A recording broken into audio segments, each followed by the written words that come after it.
Good evening, ladies and gentlemen. My name is Angelina Ortiz, and this is ACO News.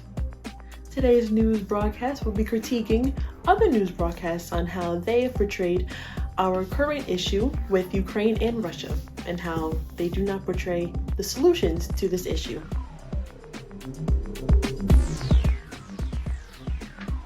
I have looked at two different news broadcasts featured by USA Today and CBS Evening News.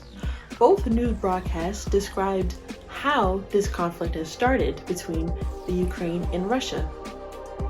Both news broadcasts describe how this conflict started.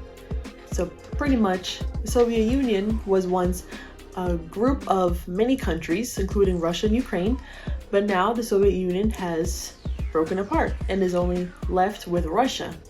But now Vladimir Putin wants to rejoin all these groups, all of these countries together to recreate the Soviet Union, starting with Russia. This is where the conflict begins. These news broadcasts also talk about NATO and how Ukraine is trying their best to join NATO, but unfortunately the Russians aren't having that. That's also why they have conflict. The Russians want to regain control of the Soviet Union, but the Ukraine also wants to join NATO and become an independent country. From what I could analyze, my first theme that I found is independence. I was able to find this theme because of the strong need for Ukrainians to join NATO to solidify their independence from the Russians. The second theme I found is Vladimir Putin. My reason for this is because in both news broadcasts, he is one of the key factors in why this war has started. The third theme I was able to find is uncertainty.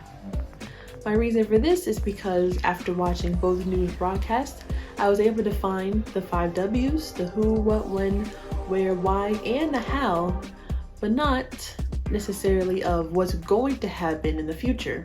There's no sense of clear direction and where this war will take us.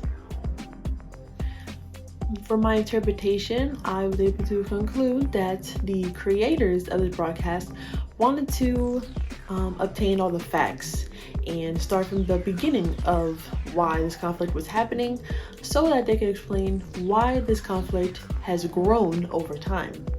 I believe that these creators wanted to obtain all the facts to show the bigger picture of what's going on in between the Ukrainians and the Russians. For my evaluation, I have decided that these two news broadcasts have done a good job.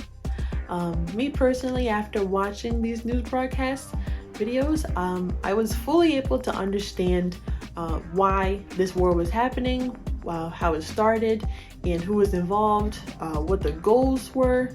I understood all of it, which was really good because beforehand, I wasn't too sure of why this war started in the first place. But now, after watching the two videos, I have a complete, full understanding. But I will say that I think the news broadcast could have done a better job of explaining maybe solutions to end this war, or if anything, a clear direction of where this war will take us. Do they have any predictions of how this war will end? Things like that. I feel as if people knew how this war was going to end, it would give us some peace of mind. But of course, that could be impossible. For my engagement, I decided to donate to UNICEF. I'm pretty sure that's how you pronounce it. But yeah, it's a small donation, but any donation is greatly appreciated. It's not a lot, but I know that there could be something else that I could do that would really make a difference. But right now, this is all I can do. But I do hope that this war will end soon and that Ukraine will be able to join NATO and have their independence. This is ACO News. I'm Angelina Ortiz, signing off.